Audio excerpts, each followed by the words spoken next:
Biografía de Oso.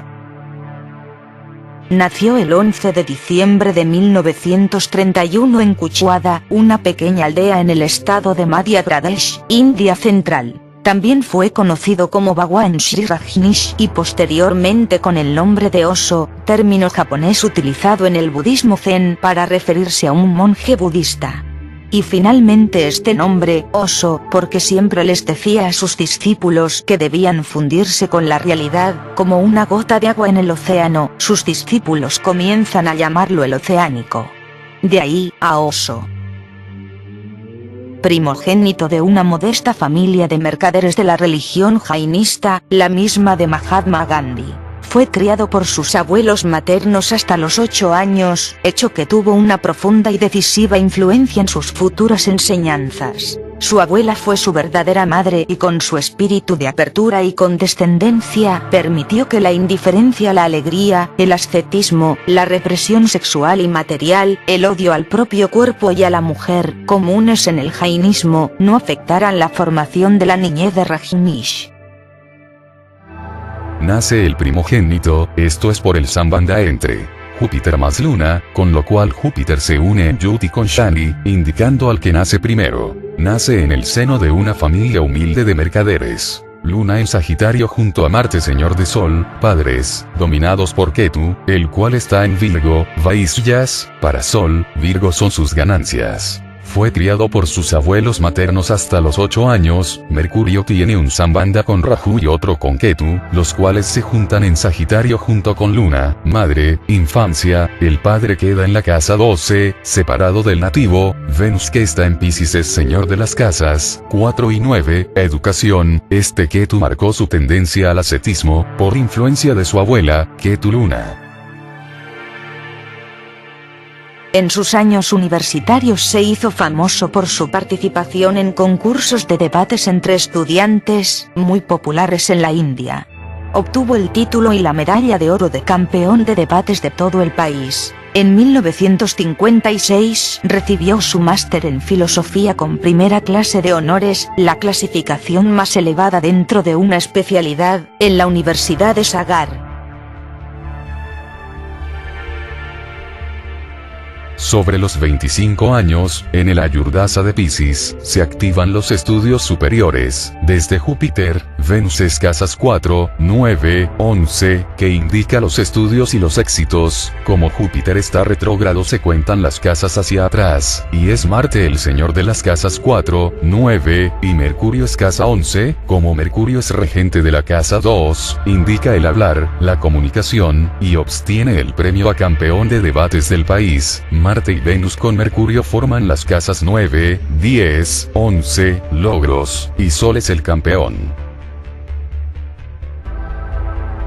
Luego de un periodo de 9 años, como profesor de filosofía en la Universidad de Jabalpur, renuncia a su puesto para viajar por toda la India, dando charlas sobre todos y cada uno de los aspectos del desarrollo de la conciencia humana.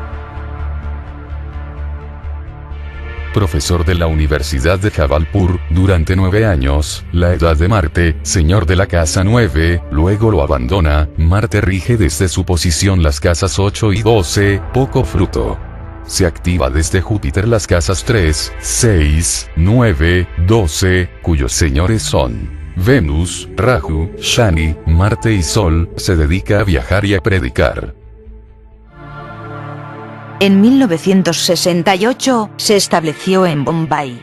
2 años más tarde creó su revolucionaria meditación dinámica, técnica que ayuda a detener la mente y a liberarse de ataduras y traumas mediante la catarsis.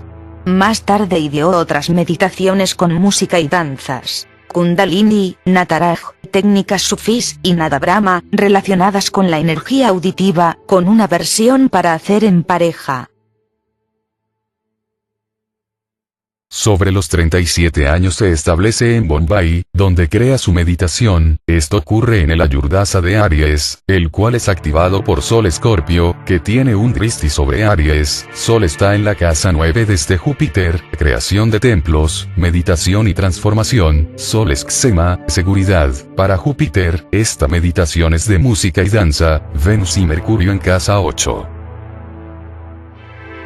A partir de 1970 llegaron hasta él miles de occidentales interesados en la búsqueda de sí mismos y en experimentar su meditación dinámica. El 21 de marzo de 1974 fundó el Ashram de Pune, el centro alcanzó fama mundial. Además de enseñar todas sus meditaciones, incluía grupos y talleres que combinaban métodos orientales con psicoterapia occidental. En forma paralela, entregaba técnicas de role-playing, bioenergía, terapia corporal neoreichiana, tai chi, rebirthing. En 1980, Osho había reunido 250.000 discípulos en todo el mundo, que se vestían con tonos del sol naciente, bautizados por la prensa como los rojos. A los 39 años, en 1970, se activa el Ayurdasa de Aries, que recibe el Drishti de Acuario, grupos, el Punyasam está a 15 grados 54 minutos de Cáncer, y es activado por el Drishti Abhimukha de Acuario, Shani, el señor del karma, tiene un foco en Acuario al igual que Marte, y con el Drishti de Júpiter, se forma el éxito de grupos, para Shani que aspecta Acuario y Virgo con Ketu allí, esto indica crecimiento y elevación de grupos. La casa 10 desde Acuario es Sol Escorpio, un sol que se transforma, es la ropa que utilizaron con colores de un sol naciente. En Pune entregaba una charla matinal, que era seguida por la meditación dinámica. Una afección congénita de la columna deterioraba poco a poco su salud, y a principios de los 80, aparecía solo 2 veces al día ante el público de Pune. En esa época, comenzaron a surgir ataques a sus enseñanzas. Dirigentes religiosos de las iglesias de Oriente y Occidente criticaban públicamente las actividades del Ashram de Pune, en especial los discursos del maestro. El 1 de mayo de 1981, Osho entró en etapa de silencio. Su salud empeoraba. Sus médicos personales decidieron llevarlo a los Estados Unidos para operar su columna. Viajó en silencio a Norteamérica. Sus sannyasins del Nuevo Mundo le regalaron tierras en Oregón y crearon, trabajando con sus propias manos, Rajneeshpuram, una ciudad para 500 personas, con capacidad de recibir 20.000 alojados. Allí empezaron a celebrar festivales anuales. Aunque recuperó su salud, la etapa norteamericana fue tensa y crítica para Osho. El gobierno conservador de Ronald Reagan rechazaba la existencia de Rajneeshpuram y buscaba pretextos para destruirla.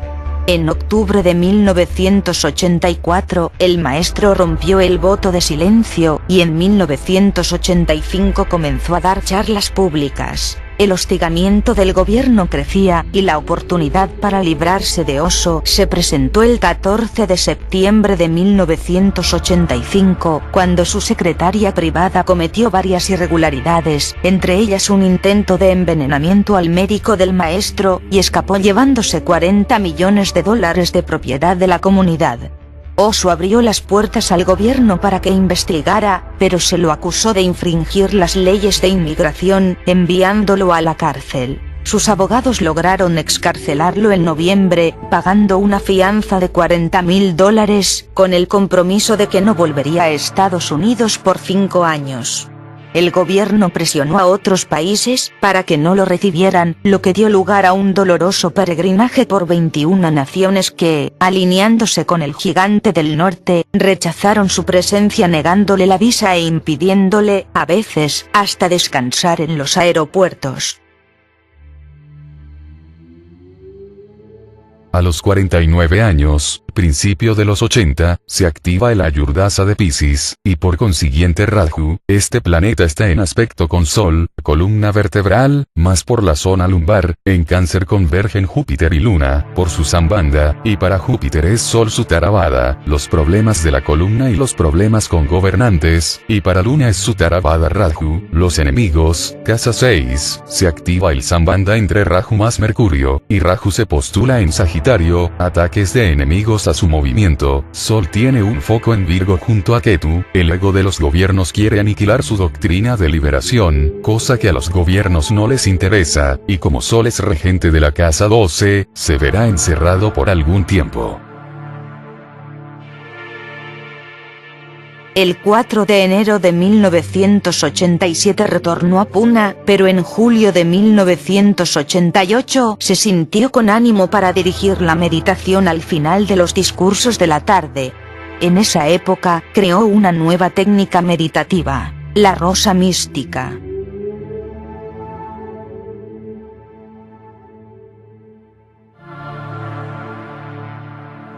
A los 56 años, crea la rosa mística. Esto ocurre en el Ayurdasa de Géminis, que activa los inquilinos de Sagitario. Como Júpiter se va allí por su sambandha con Luna, y los nodos intercambian sus lugares, tendrá a Ketu en Piscis en la casa 10, elevación mística de liberación.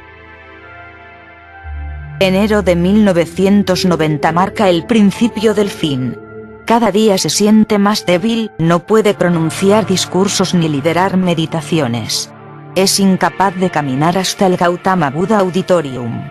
El día 18 ya no se levanta. En la mañana del 19 de enero, su doctor observa un pulso irregular y le sugiere prepararse para resucitación cardíaca. Osho responde: no. Déjenme ir. La existencia ha decidido que es el tiempo, mi presencia será mucho más fuerte sin el infierno de mi cuerpo torturado. Su médico afirma que el sufrimiento es el efecto del veneno de las prisiones americanas. A las 17:30 del 19 de enero, a la edad de 58 años, su espíritu vuela. Sus discípulos lloran desconsolados. A los 58 años, en el Ayurdasa de Cáncer, le sobreviene el dejar este cuerpo. Se activa el Mrityusam, muerte, que está a 16 grados de Tauro, en Drishti-Vadaka con Júpiter Cáncer, y en aspecto con Sol. Su muerte fue noticia internacional de las agencias cablegráficas, que hacían notar un dato curioso. El críptico epitafio grabado en la tumba que guarda sus cenizas había sido escrito por el propio maestro pocos días antes de morir. Osho nunca nació, nunca murió, solamente visitó el planeta Tierra entre el 11 de diciembre de 1931 y el 19 de enero de 1990. Antes de su muerte, le preguntaron qué pasaría cuando se fuera. Respondió: si hay algo de verdad en lo que he dicho, sobrevivirá. La gente interesada en mi trabajo llevará la antorcha, sin imponer nada a nadie. Deseo que no olviden el amor, porque si no es sobre él no se puede fundar iglesia alguna. La conciencia no es monopolio de nadie, igual la celebración, el regocijo y la mirada inocente de un niño. Conózcanse a sí mismos, pues el camino es hacia adentro.